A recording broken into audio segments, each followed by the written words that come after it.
So you're moving to Atlanta, Georgia, but you want to make sure you live in a place with lots of things to do in walking distance. In this video, I'm going to go over the 5 most walkable neighborhoods in Atlanta, Georgia, and that's coming up right now.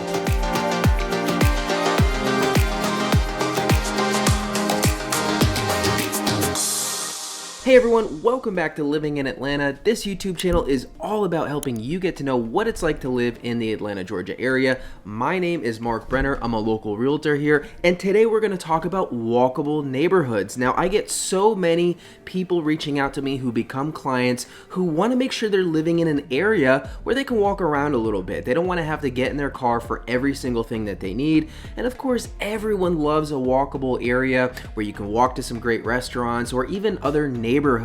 Now, you've probably heard me talk a lot on this channel about how Atlanta is not a very walkable neighborhood overall. It's not a dense city. In fact, it's one of the most sprawled out cities. So walkable neighborhoods are at a premium. So I am going to go over inside the perimeter, which is kind of how we refer to being in town or out of town.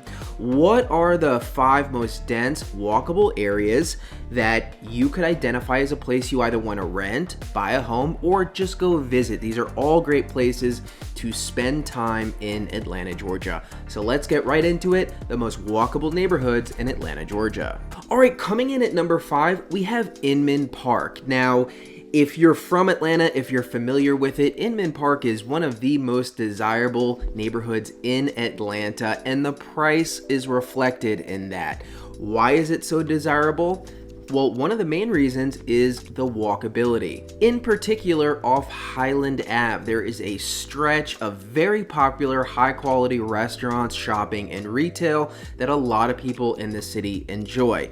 Even beyond that, it's a Beltline neighborhood. Let's pause real quick to do a quick review of the Beltline, because if you're interested in walkable neighborhoods, this is going to be one of the most important things to be aware of. We'll cut to the Beltline here in a second just to show you, but this is a 22-mile former railway corridor that has been ripped up, paved, and it's now a system of walking, biking, trails that connects neighborhoods that were not previously connected. Doesn't really seem like a big deal, but before we had this, you could not walk in between a lot of these neighborhoods that we're talking about. So any piece of property that is a Beltline neighborhood, either walkable to the Beltline or very close to the Beltline, is going to greatly increase the options for walking for you. So it's very important to know. Inman Park is one of those neighborhoods. And not only is it a Beltline neighborhood, this is the area probably where the Beltline is the most developed. There's restaurants all along the Beltline in this area, going from Inman Park to Old Fourth Ward. You really have to go there and see it for yourself, and once you do, you'll understand what all the hype is about. If you go to the Beltline or Inman Park on the weekend, it's going to be alive, especially in the warmer months. People walking around, jogging, biking, or just walking from restaurant to restaurant, from neighborhood to neighborhood. So Inman Park has a combination of having a dense walkable stretch along Highland Ave with high quality things to do and connectivity to other great neighborhoods. You can hop on the Beltline here and head over to Midtown or Little 5 Points. So there is a lot of connectivity here. Now, because of that, it is also one of the more expensive places to purchase real estate in the area. The architecture is beautiful here, one of the largest concentrations of Victorian style homes in the city of Atlanta. But if you're looking to purchase a single family home in Inman Park, you're probably going to need a starting budget in the mid-6s at least, and that's going to be for a smaller home. It can go well up into the millions. Of course, there's plenty of other options for living in this area, whether it's renting or maybe purchasing a condo. But certainly if you're in Atlanta, whether you're visiting or you're looking to move here, Inman Park is a great place for you to go check out on a visit. It would be one of the first places I recommend you go spend some time in. Coming in at number 4, I have Little 5 Points. Now, locally, Little 5 Points has that reputation of being kind of a quirky area, a haven for artists. Outcast is probably too strong a word, but you know what I'm talking about. Every city has that little pocket, you know, it's a little offbeat, it's a little unique, it's a little funky. So that's Little 5 Points in Atlanta, but it is also a really great stretch of walkable area. Tons of restaurants in this area. Probably a step down from an Inman Park in terms of quality, but the Porter Beer Bar is here, which is, I think, the second best beer bar in the city. Some would put it first. So there's great quality restaurants, amenities, and bars here. It's just a fun atmosphere. There's lots of fun things to do here. There's lots of great parades and festivals in Little Five Points throughout the year. So maybe if you're a younger person, you're into the arts, you're more of a free spirit, this is definitely a place you're gonna wanna look to live. A lot of young people rent in this area. Again, it's in town, it's a walkable area, so purchasing real estate in Little Five Points is gonna be quite expensive. But this is also an area that with an abundant amount of rental options available. Little Five Points is also in close proximity to the Beltline, so again, we just talked about Inman Park. You can get between these areas fairly easy. Walking, yes, certainly biking would make this a very easy trip. Another thing Little Five Points has is more music venues. You don't really get that in an Inman Park. So if you're going out on a weekend night, you're a young person, you know, you want the party vibes, Little Five Points is probably a great place for you to go spend a weekend night in. And if you're looking to purchase real estate in a historic community with a lot of character, a lot of great things to do, then Little Five Points should definitely be a place you consider. All right, coming in at number 3, I have East Atlanta Village. Now, this is actually fairly similar to Little Five Points, an artistic area, maybe a younger demographic, tattoos and bars, and I think you get the point of what I'm trying to say. But again, a large stretch of walkable area, restaurants, shops, things to do, some really good ones as well. And I would say it has slightly more walking area and shops than Little Five Points does, which is why it beats it in the order. This is a very tight-knit community. People love living in East Atlanta Village. It's an area that's fairly progressive and diverse. Probably not an area I would recommend outright to a family raising kids. That's not to say it's not safe or a bad area. It's just not those types of vibes per se. But again, if you're visiting in Atlanta, you want to go out at night or you want to go walking around during the day, East Atlanta Village should definitely be on your list of places to go check out. And the same goes if you're looking to rent or buy in an area with some youth to it, some things going on, some events going throughout the year, and like we said, density and walkability. Plus, East Atlanta Village is going to be slightly more affordable than the previous 2 communities that I mentioned. Although your starting price point here for purchasing is going to be at least in the mid $400,000 range.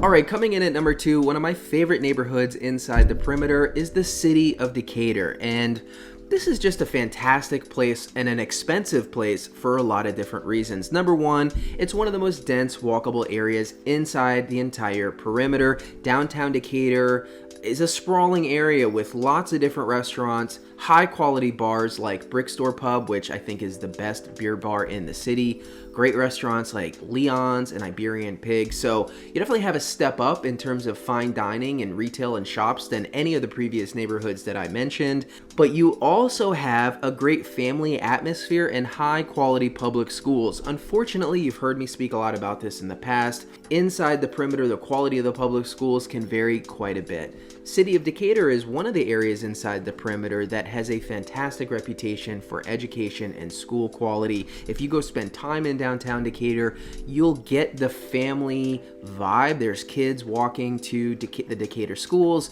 There's Agnes Scott. There's it's an all-girls school. There's people walking to Agnes Scott. There's just a lot of people walking around. It has a safe feel. It is a very safe area. It is a tight-knit community. And there is a lot to do on this side of town between City of Decatur, Oakhurst, so on and so forth. You don't really need to go to any other neighborhoods like a Buckhead or a Midtown. You can get it all right here. But the beauty is you are very much in town, right? It's Decatur, but you're talking 15, maybe 20 minutes to downtown Atlanta. You're still very much in the heart of the city here. Now, because it's got the walkability, the density, the safety, the good public schools, the prices reflect that. And because it is more dense, the single family detached options are much fewer. If you're looking to purchase a single family detached home, depending on the size of the home, obviously, you're gonna be starting in the high 6s, probably low 7s. But if you're open to an attached option like a condo or townhome, you can bring that down a little bit, and there's certainly more options there, which you probably want. If you want to be in such a dense area, you probably want to be as close to the Decatur Square as possible in one of those condos. But City of Decatur is definitely one of the most walkable neighborhoods in Atlanta. So if you're visiting, it's totally worth going to check out for a date night or just to spend some time in the afternoon. And if you are a family with kids who cares about school quality, but you're also city folk, you don't want to live in the suburbs, you want to be in town, City of Decatur would be at the very top of the list. It is cost prohibitive, you know, of course, like many of the desirable areas are in the Atlanta area or any other city, but I think it's worth it. City of Decatur is fantastic, and it's number 2 on the list. All right, coming in at number 1 of the most walkable neighborhoods in all of Atlanta, Georgia. This probably wasn't hard to guess, but the answer is Midtown. Now, Midtown is the commercial arts district of Atlanta. You know, Atlanta is really nothing like New York City, but if any spot in Atlanta you could compare it, it would be Midtown, right? You've got the big high-rise buildings, condominium buildings, you've got the commercial buildings, you've got the museums and the theaters, and of course you have Piedmont Park, the most popular park in the city. Absolutely gorgeous. And as if that wasn't all enough, you've got the Beltline, right? So this is a Beltline connected neighborhood. Heck, you can go do a picnic in Piedmont Park in the morning, you know, pack up your stuff, walk on the Beltline down to Inman Park, get a drink along the way, get a workout in.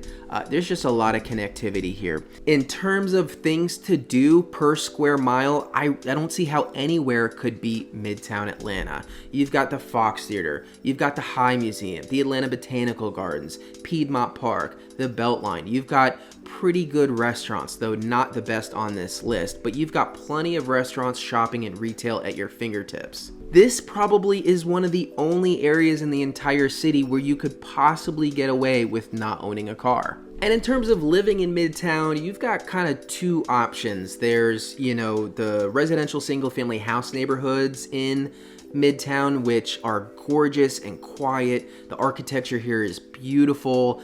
These are safe neighborhoods, and it's very expensive. You probably need a budget starting in the mid 700s to get a single-family detached home in Midtown. If you're willing to live in a condo, that's the other option, right? You want to be right in the heart of Midtown, really close to Piedmont Park. And of course, you can get a condo in, you know, I've seen it as low as the mid $200,000 range. Now, you do have to keep into consideration the HOA fees. Those can get substantial and add to your per month cost, but a lot of times they will cover some of your utilities and make up some of that cost. So if you're a young professional and you want to live in your New York City dupe, you want to be in the heart of the city in a walkable area, you can buy a condo right now in the mid 300s that borders, faces, has a view to Piedmont Park, which I think is incredible. Now, the HOA on that is probably going to be at least $500 a month, which may make it cost prohibitive. But still, I think it's a fantastic area for someone who wants to be in the heart of the city. Maybe they're younger, they don't mind, you know, living in a smaller unit. But you've really got everything at your fingertips in Midtown. It's generally a safe area when it comes to violent crime. Of course, like many other touristy areas, it can be a target for petty crime. You don't want to leave stuff in your car. That is certainly the case, honestly, for anywhere in Atlanta, Georgia. And this is also a progressive, diverse area, probably the largest community of gay people in the city of Atlanta. And that's been very important for a lot of the clients that I speak with. And I didn't even mention all the great events that go on in this area throughout the year, from Music Midtown to Pride to the Peachtree Road Race or the Jazz Festival. I mean, there's a lot going on in this area. You are not going to run out of things to do in Midtown. And again, not only is Midtown itself walkable, but you can walk from Midtown to Inman Park faster than you could drive it. So that just opens up a whole new set of neighborhoods for you to check out if you live in Midtown. So there you have it, the 5 most walkable neighborhoods in Atlanta, Georgia. We're not a super walkable city, but we do have our spots, and the Atlanta Beltline has really increased our walkability. I sincerely hope that helped you, provided you value and information to make whatever decisions that you need to make for your family. Again, I love when my viewers become clients, so if you need a realtor specifically with experience helping people relocate here from out of town, I challenge anyone to say they have more experience. For me, that's what my whole business is based on. We have systems and processes in place to make the transition seamless. So if you do have questions, you want to talk about that relocation piece, you can book a Zoom call with me personally by using the link in the description, or you can send me an email, text me, whatever you want to do, but I would love to hear from you. Thank you so much for watching, and I'll see you next time.